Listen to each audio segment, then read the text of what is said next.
Good morning. Assalamualaikum mga kabangsamuro, mga kapalwas. So ayan na ngayong nakuha ng ating anak, mamulot. Ayan, akin na naman inano yung mga ano niya, hindi ko alam anong tawag sa mga ano yan. Basta sa amin, inagik-agi ko rin mga kabangsamuro. Karena mga kabangsamuro, so ayan. Hindi ko alam ang tawag sa inyo, basta sa amin ganyan. Ay, naalis na yung mga damo niya, basta iwan po ba sa amin mga Muslim, inagik-gagik na, nagaagag-ag na tayo. So ayan, meron daw happy na yung aking anak dyan dahil meron daw siyang pangbaon.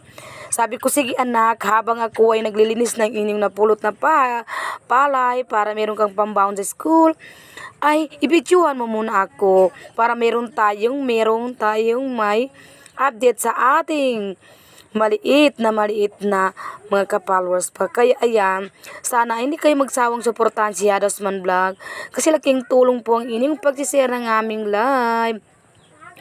So ayan, nalinis na natin at ibubuhos na naman natin yung ibang ating nakuha.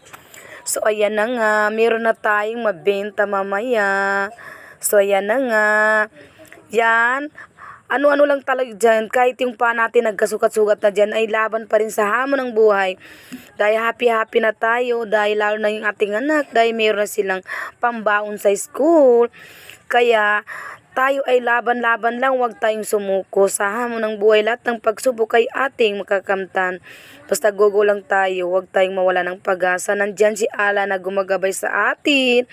Kaya lang masasabi ko bilang nanay ay ito pa rin, lumalaban pa rin at kahit ganitong buhay namin ay masayang-masaya pa rin ako sa aking mga anak dahil gumagawa naman ako ng paraan kung paano naman silang mapag-aral o may bigay ang pagmamahal ko sa kanila. So ayan, tapos na natin na alisin yung mga kaya lilinisin na naman natin para mamaya ay ready to timbang na para bukas ay may pangbaon ng ating mga anak.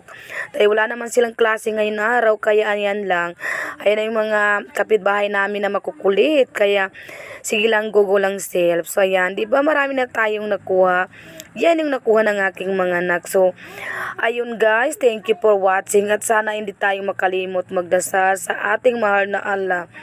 Dahil siya lang po ang tanging nakakalam sa ating buhay kung kailan tayo mawawala sa mundong ibabaw. Kaya, ayan lang po ang aking